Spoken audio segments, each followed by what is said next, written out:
kisah bangsa Indonesia. Kisah tentang luka yang tak tertahan, tentang air mata yang jatuh dalam diam, dan tentang harapan yang tak pernah benar-benar padam. Di bawah bayang kekaisaran Jepang, rakyat dipaksa berjalan tanpa arah, dipaksa bekerja tanpa lelah, jauh dari kata merdeka. Namun, di balik penderitaan itu, lahirlah keberanian dari hati para pemuda yang tak sanggup lagi melihat bangsanya tersiksa. Melalui peta, mereka berdiri bukan untuk tunduk, melainkan untuk bangkit kembali. Dan ketika suara itu akhirnya menggema, bukan lagi bisikan, melainkan teriakan penuh tekad, merdeka! Dari sanalah perlawanan itu dimulai.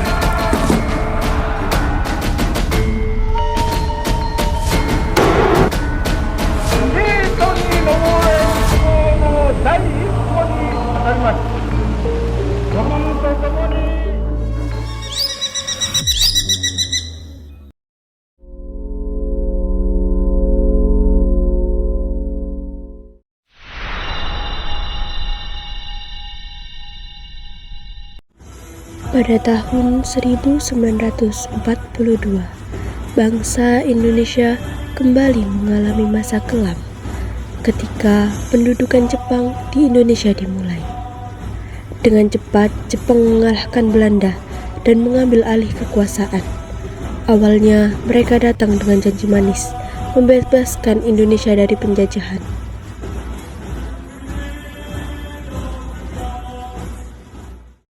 Namun, kenyataannya semua itu hanyalah tipu daya.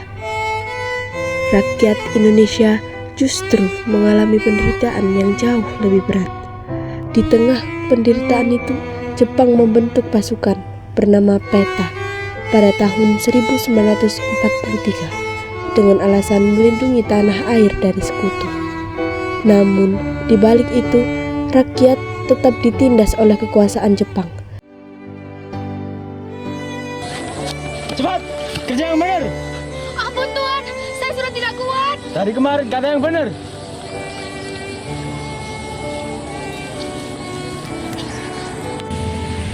Di tengah penderitaan rakyat yang tiada henti, di antara jeritan dan kelelahan para romusa, muncul seorang pemuda bernama Supriyadi. Beliau adalah seorang prajurit dari pasukan PETA yang hatinya mulai terusik melihat bangsanya menderita. Hei, ada apa kalian? Kenapa kayak gitu kalian? Kami dipaksa kerja rodi Tuan, tenaga kami hampir habis. Kami dipaksa bekerja tanpa istirahat yang cukup Tuan. Iya Tuan, makanan kurang, tenaga diperas dan yang sakit tetap dipaksa bekerja. Dasar kurang ajar. Baiklah, kalian sekarang pulang dan saya ngurus.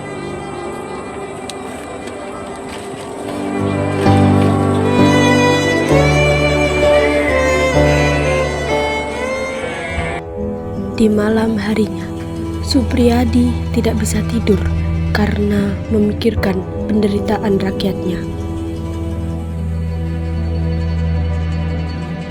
Ada apa Supriyadi?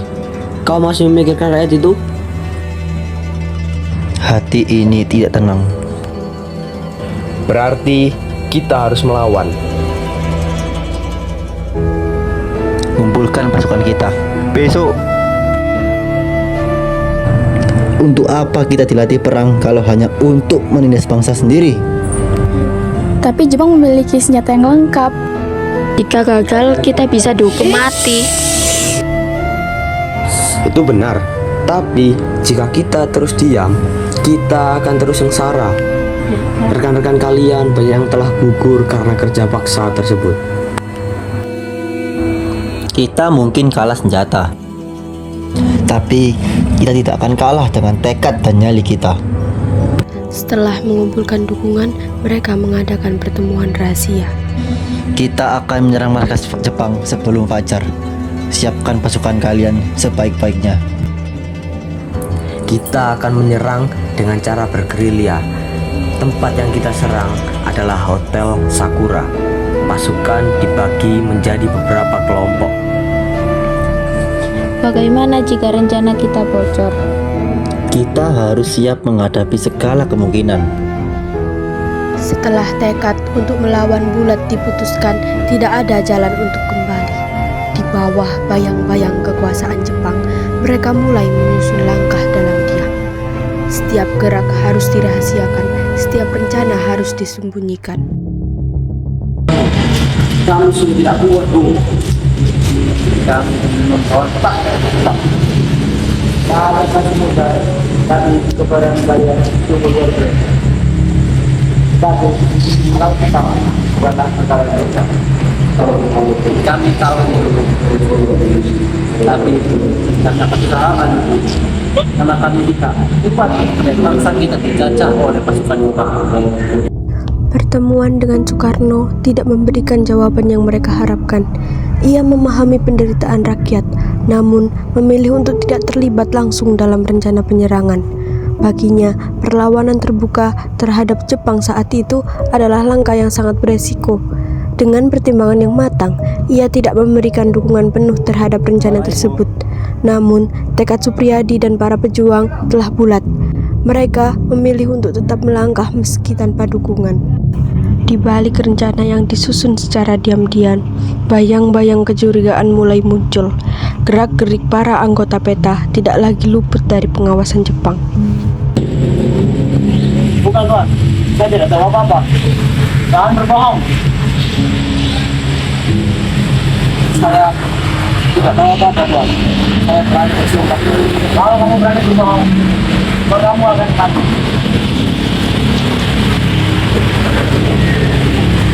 Dan, Tuan, saya mendengar perkataan PETA.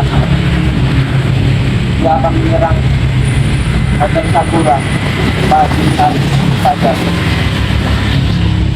Hanya itu yang saya tahu, Tuan. Apakah itu benar?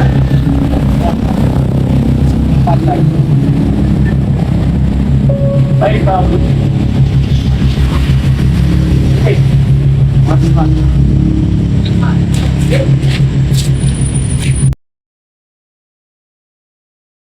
Hei, dengarkan. Ikuti apa-apa dariku. Jangan mulai perang dahulu. Aku beri apa-apa 1, 2, 3. Paham? Aku takut. Aku juga, tapi demi bangsa aku rela. Tidak apa. Jika kita gugur malam ini, maka kita akan dicap oleh bangsa kita sebagai pahlawan negara. Intinya, tetaplah semangat. Kalian siap? Siap.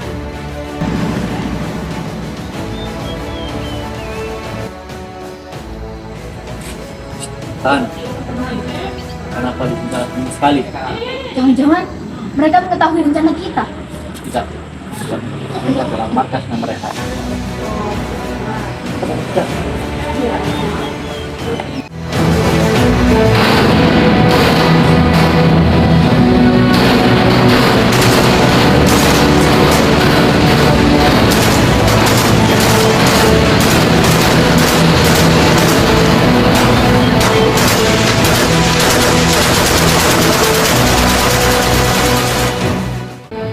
Langkah-langkah mereka kini terikat, bukan lagi menuju perjuangan, melainkan menuju penghakiman. Para pejuang PETA digiring dalam diam, dengan tubuh lelah namun hati yang tetap menyala.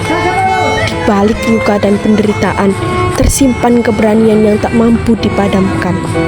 Mereka tahu, mungkin inilah akhir dari perjalanan mereka. Namun, bagi mereka, mati dalam perjuangan adalah awal bagi lahirnya kemerdekaan.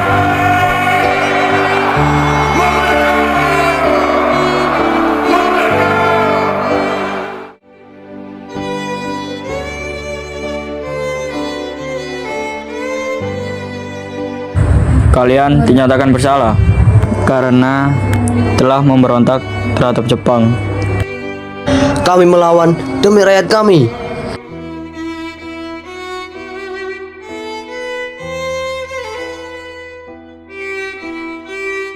Kalian dihukum mati. Pemberontakan Peta Blitar memang gagal. Namun, keberanian mereka menjadi bukti bahwa rakyat Indonesia tidak takut melawan penjajahan. Perjuangan mereka membangkitkan semangat kemerdekaan yang akhirnya terwujud pada 17 Agustus 1945.